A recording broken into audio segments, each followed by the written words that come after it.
हर के दारत खौफे हक़ दर दिल मदारम जन्नतुल मअवा देहादुरा मकाम। আল্লাহ ভয়ের পরীক্ষা নিবেন, জাহান্নামের ভয়। গুনাহ করো নাকি গুনাহ ছাড়ো, এটা তোমার পরীক্ষা। ওয়া আম্মা মান খাফা মাকাম রাব্বিহি ওয়া নাহান নাফসা আনিল হাওয়া ফা ইন্নাল জান্নাতা হিয়াল মাওয়া। আল্লাহ বলেন কিয়ামতের দিন আমার দরবারে দাঁড়াইয়া হিসাব দেওয়ার ভয় যারা গুনাহ ছাড়বে আমি আল্লাহ ওয়াদা দিলাম তার ঠিকানা জান্নাতুল মাওয়া। সুবহানাল্লাহ। না খুব ভাবে আছে না। আতিনা ফি দারে দুনিয়া, ওই যে ধৈর্যের কথা বলতেছিলাম, একদল আইয়ে উঠে গেছে কি নাই, আর একদল বইছে এরা উঠবে উঠবে, বাপ পাশ, এরা পাশ, ধৈর্য পাশ, এরা জুতা রেডি করতেছে। এই ফাঁকে ব্যাকে উঠতেছে কয়েকজন, এই ফাঁস আপনি যে বয়ান করবেন আমরা জানি, জায়গা বাসায় গিয়ে মোবাইলের হকটা আদায় করি। বউয়ের হক, সন্তানের হক তো আদায় করা সম্ভব না, তো মোবাইলেরটা আদায় করা। সারা রাত মোবাইল দিয়ে রাত কাটায়, কবিরা গুনাহ করে, তাকায় তাকায় মোবাইলের হক আদায় করে। স্ত্রীর হক, সন্তানের হকের খবর নাই। ঘরটা জাহান্নাম বানায় রাখছে। ওই ঘরের গার্ডিয়ান বাবা, ওই ঘরের উপযুক্ত সন্তান মেয়ে ছেলেরা মোবাইল হাতে নিয়ে ঘরটারে জাহান্নাম বানায় রাখছে। তুফানের পানি তোমার ঘরে ডুববে না তো বলো কার ঘরে ডুববে? তুমি যেই পরিমাণ আকাম করো, এই পরিমাণ আকামের যদি ভিড়া শুরু হয় তোমার তো জিন্দেগি থাকবে না। তোমার ঘরে মেয়ে ছেলে কি পরিমাণ অপরাধ করে, তুমি কি পরিমাণ অপরাধ করো তোমার বিবি করে খবর নেই। আজান হয়, নামাজে মুসল্লি নাই। এলাকার মুসল্লি যদি মসজিদে যায় জায়গা হয় না, জুমার সময় মানুষ বসার জায়গা নাই, জোহরেও ফজরেও মসজিদ খালি, আসরেও মসজিদ খালি। এরা সব ঢাকা থেকে আসে, আবার জুমা বইরা ঢাকায় চলে যায়। ওমরে ফারুক কথাটা শুনলেন আর শুকর আদায় করলেন। মালিক, আমার রাষ্ট্র পরিচালনার ক্ষেত্রে আমি কামিয়াবির দরজায় আছি, কারণ আল্লাহর ভয় আমার প্রজাদের অন্তরে আছে। আল্লাহর ভয় যতদিন উম্মতের অন্তরে না থাকবে, সরকার কেন, সারা দুনিয়ার প্রশাসন কেন মানুষ লাইনে রাখতে পারবে? সম্ভব না। এই জন্য আল্লাহর ভয় অন্তরে জমা করে নেন। ভয়, আল্লাহর ভয়ের নাম তাকওয়া। ভয়ের নাম কি? তাকওয়া। ভয়ের নাম তাকওয়া। যারা ভয় করে তাদের নাম মুত্তাকিন। সবাই আল্লাহকে ভয় করে, কিন্তু ভয়ের নমুনা নাই।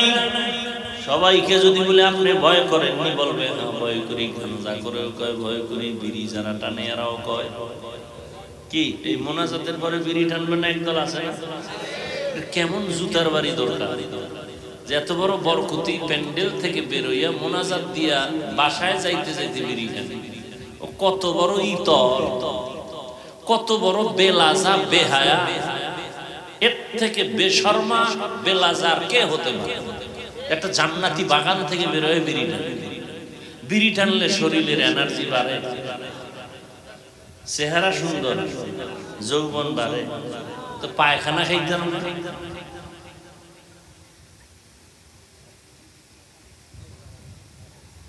ও বেহায়া, ও নির্লজ্জ, কোরআনের বাগান থেকে মোনাজাত দিয়ে বের হয় বিড়িটা ধরাও, ভয় লাগে?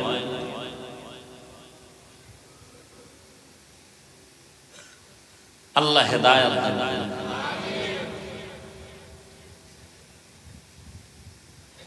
ভাইরা আমার, আল্লাহর আযাবের ভয়, এর নাম তাকওয়া। সবাই আল্লাহকে ভয় করে, নমুনা কি? মোনাজাতের পরে বেরি কি তাকওয়া। এইজন্য বেশি বেশি জিকির করার নাম তাকওয়া না, নামাজ পড়ার নাম তাকওয়া না, তেলাওয়াত করার নাম তাকওয়া না, বেশি বেশি পাগড়ি পরার নাম তাকওয়া না, বেশি বেশি তাহাজ্জুদ পড়ার নাম তাকওয়া। তাকওয়া মানে হলো গুনাহ থেকে বেঁচে থাকার নাম তাকওয়া।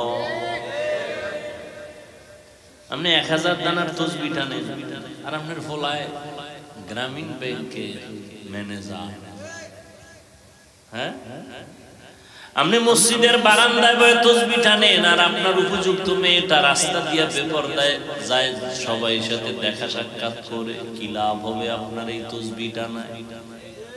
এজন্য বেশি বেশি ইবাদত করার নাম তাকওয়া না, গুনাহ থেকে বেঁচে থাকার নাম হলো তাকওয়া। এজন্যই তো আমাদের মুরব্বীরা বলে, নেক আমল করতে পারো বা না পারো, গুনাহ করবা না, এর নাম তাকওয়া।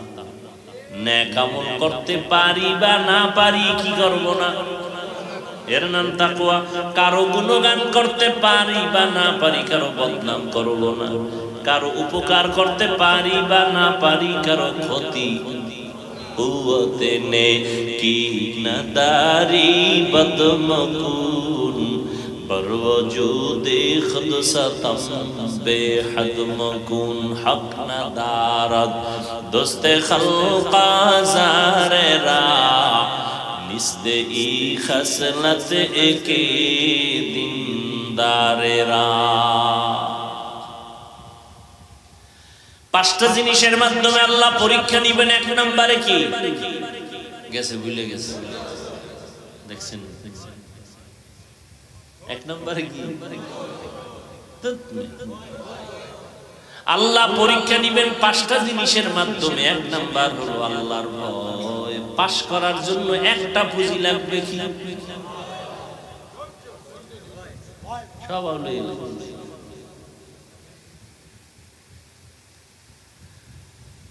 আল্লাহ তাআলা পরীক্ষা নিবেন 5টা জিনিসের মাধ্যমে। এই 5টা জিনিসে পরীক্ষায় পাস করতে হলে একটা জিনিস লাগবে, ধৈর্য। ধৈর্য ছাড়া পাস করা যাবে না। তবে পরীক্ষা নিবেন কয় সাবজেক্টে? 1 নাম্বার হলো আল্লাহর ভয়। আল্লাহর ভয় অন্তরে জমা করো। ভয়ের নাম তাকওয়া। বেশি বেশি ইবাদত করার নাম তাকওয়া। কি নাম তাকওয়া? দেখছেন নি? মহা মুসিবত। গুনাহ থেকে বেঁচে থাকার নাম তাকওয়া। قال النبي صلى الله عليه وآله وسلم اتق المحارم تكن أعبد الناس। আল্লাহকে ভয় করো, গুনাহ থেকে বেঁচে থাকো। আল্লাহর নিয়মের, আল্লাহর সাধ্যের বাইরে, আল্লাহর অবাধ্যতার থেকে নিজেরে বাঁচায় রাখো। আল্লাহর নিষিদ্ধ জিনিস থেকে নিজেরে বাঁচায় রাখো। এই যুক্তি টুক্তি চলবে না। আদমের কইছে ওই গাছের কিনারায় যাবা, কারণ কি ওটার ভিতরে বিষ। মুফাসসিরিনে কেরাম বলেন গাছটা খুব ভালো, ফলটাও ভালো, কোনো ঝামেলা নাই। আল্লাহ নিষেধ করলেন কেন? ফল খাইতে নিষেধ করে নাই, কাছে যাবা না, খবরদার। কারণ আল্লাহ পাক একটা পরীক্ষায় ফলাই যে আমার আইন তুমি মানো না যুক্তি খুঁজো। কিন্তু এখানে বড় হুজুরে হাজির। কে? মিস্টার ইবলিস। হে গিয়া কয়, তুমি কি বুঝলা? জান্নাতে থাকবা না ভাগবা? থাকবা তো খাও। হ্যাঁ, খাইলে থাকতে পারবে। তো আগে গিয়া আম্মাজান হাওয়া দুজনের একটা ধোকায় ফালাইয়া, যখন তারা গাছের কাছে গেছে, ফলটা ধরছে, শরীরে ছিল জান্নাতি পাতার পোশাক, এটা পইরা গেছে।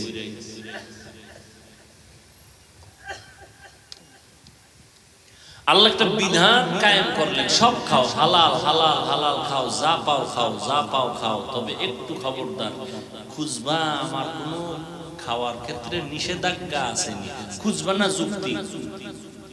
খবরদার আমার নিষেধাজ্ঞা আসেনি এটা খুঁজবে, যুক্তি টুক্তি খুঁজলে কিন্তু শেষ। আমার নিষেধাজ্ঞা আছে কিনা, সুদ খাওয়া হালাল, ঘুষ খাওয়া হারাম, কোন যুক্তি খুঁজবা না। খবরদার আমি আল্লাহর কথা মাইনা চলো, এটাই তোমার জন্য তাকওয়া। আমি আল্লাহ যা নিষেধ করছি এর কাছেও যাবা, এর নাম তাকওয়া।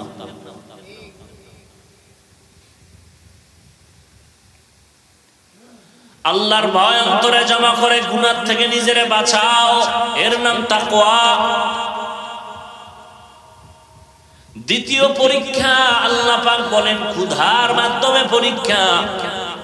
ইমাম শাফিঈ রাহমাতুল্লাহ আলাইহি বলেন এখানে ক্ষুধা মানে হলো রোজার মাধ্যমে পরীক্ষা।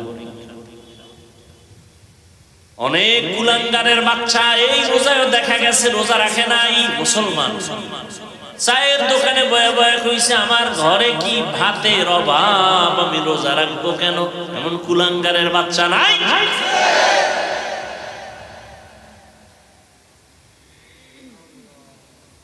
আমরা কি ভাতের অভাবে রোজা রাখছি? রোজা তো হিন্দুরাও রাখে, খ্রিস্টানেরাও রাখে, ইহুদিরাও রাখে, বৌদ্ধরাও রাখে, দোষটা আমাকে কেন?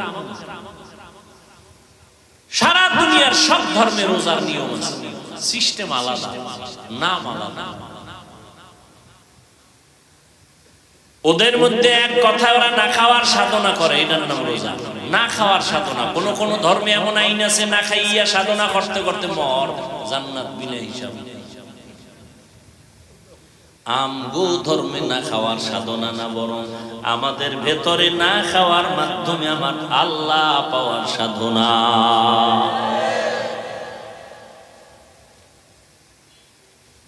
এরপরে রোজা হলো শরীরের জন্য মহা ঔষধ।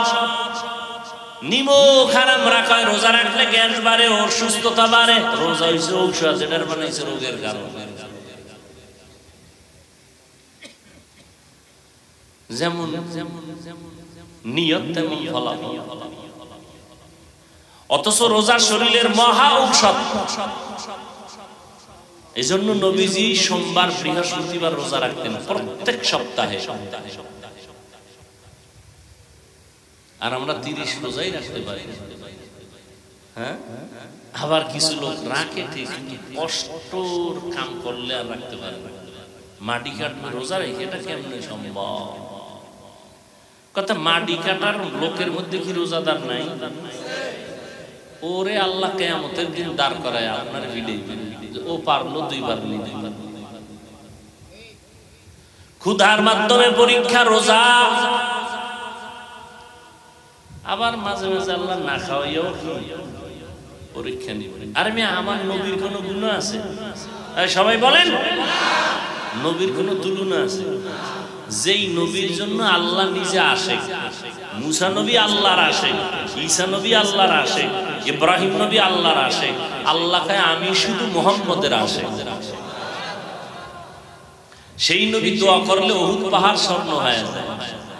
ওই নবীরে 3 বছর, কয় বছর শিয়াবে আবু তালিবের মধ্যে গৃহবন্দী করে রাখছে, পানি দেয় না, খানা দেয় না, কিচ্ছু দেয় না। নবী গাছের পাতা ছিঁড়ে ছিঁড়ে এরপরে চাবায় চাবায় পেটের ক্ষুধা নিবারণ করেছেন 3 বছর। কয় বছর? হর কে দারদ খৌফে হক দরদিল মাদাম জান্নাতুল মাওয়া। মাইয়ের বিয়ে দি লাখ লাখ টাকা খরচ করে, গেট লাগে না, 5টা গেট করে। করেনি? তখন টাকার ঠেক নাই। মসজিদে দিলে ঠেক, হুজুরকে দিলে ঠেক। হ্যাঁ, এটা জায়েজ আছে নি? এটা জায়েজ আছে না? জায়েজ আছে না? না, এটা হুজুর খুঁজবে, তুমি খুঁজো কেন? হুজুর বুঝবে এটা যদি জায়েজ না থাকে নিব না। কষ্ট হবে, এই জন্য খতম। খতম। অথচ রাসূল সাহাবায়ে কেরাম 3 দিনে এক খতম করতেন, 3 দিন। আল্লাহর মহব্বত গভীর করার জন্য 2টা আমল আছে। কয়টা? অন্য আমল তো আছে, সব থেকে আল্লাহকে বেশি আপন করার জন্য 2টা আমল। এক হলো নামাজ, আর এক হলো কোরআনের তেলাওয়াত। আমাদের নামাজও দুর্বল, তেলাওয়াত তো নাই। ওই জিগাইলি বলে পারি না।